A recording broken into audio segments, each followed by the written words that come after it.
House Speaker Kevin McCarthy sending a warning to Wall Street, saying last week, quote, "They should be concerned because I sat down with the president on February 1st and the president never wants to meet. I'm very concerned about the debt ceiling." Joining me right now is Tennessee Congressman Andy Ogles. He's a member of the House Financial Services Committee. And Congressman, it's good to have you this morning because I feel like markets do not focus on an issue until they focus, and then it becomes a cycle that could get out of control. When will markets start recognizing that we're up against a debt ceiling deadline here? The debt ceiling must be raised, but the administration does not want to have any, backing or consequences tied to it. They don't want any side things in terms of standards for pulling in spending. Well, no, you're absolutely right. I mean, in this administration, Biden in particular, the only thing that he's worried about is getting reelected. And so when you look at his Inflation Reduction Act, it was a handout to his the leftists in his party and to the woke corporations that are supporting him. And so he's in a bind that he can't do anything substantive because it's going to jeopardize his campaign.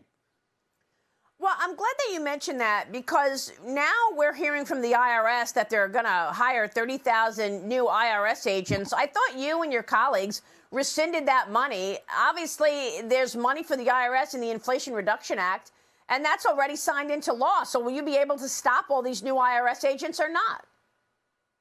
Well, I mean, that's part of the plan. And look, the House Freedom Caucus, we put out a plan. It's the beginning of a conversation that over a period of 10 years will cut about $3 trillion. And we have to have a serious, when you talk about the markets, the markets want to know that our economic future is stable, that we have a plan as we go forward, that we're going to manage our budget. And look, as you said earlier, we have a situation where our economy is fragile. I think you're going to see, increased rates. You're going to see jobs numbers and inflationary pressures continue. The question is, what is that first chip that's going to fall that really sends the message to this administration that we have to save our economy and quit playing politics with the future of the American people? A lot of politics being played. Monica, jump in here. Yeah, Congressman, good morning. So nice to see you. I'd like to get back to the debt ceiling and those negotiations because this is really our one chance of trying to gain control over out of control government spending. It's our one lever.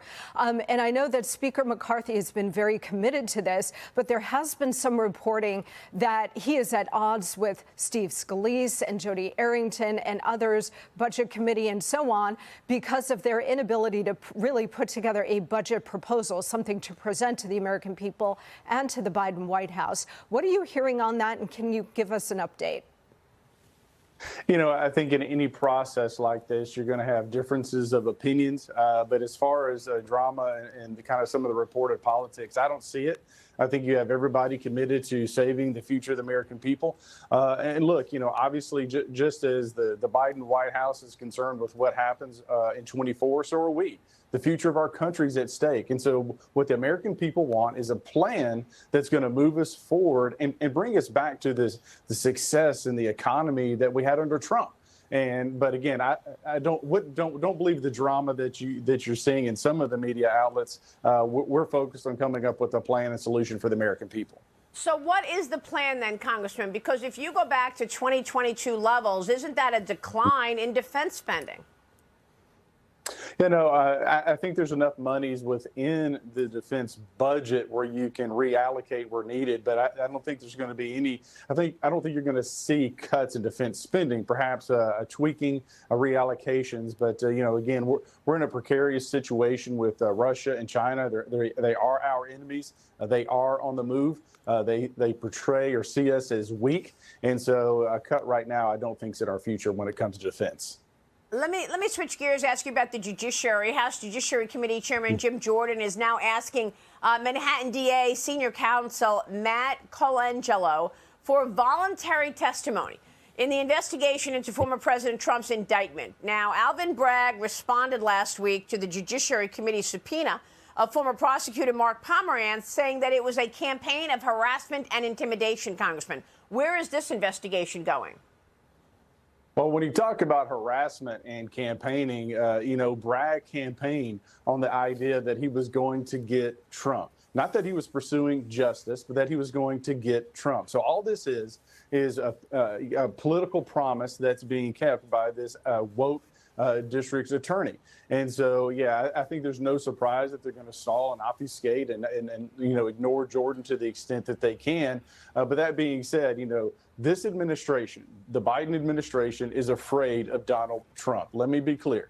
The Democrat Party knows that Biden can't beat Trump. The Democrat Party themselves don't want Biden as their nominee, but they're between a rock and a hard place. And so what they've been doing is persecuting Trump and persecuting Trump allies. Let's be honest, for the last 2 or 3 years, that's all you've seen is persecution of anyone affiliated with Donald Trump. Why? Because they're terrified of the accountability that's going to come in a second Trump administration. Well, what kind of accountability? I mean, we're still waiting for some accountability on the Russia collusion story. Are we going to get accountability on the Biden laptop, the impeachments, the Twitter files? Well, again, that's why 24 is so important. We're at a country at a crossroads, economically, politically, culturally. And so as long as you have a woke FBI, you have a woke Justice Department under this Biden administration, we're not going to see justice. You think about January 6th, regardless of where you're at on that issue, right? You have people that have been held in jail. And then because of Kevin McCarthy releasing the video to Fox, we now see that it was peaceful.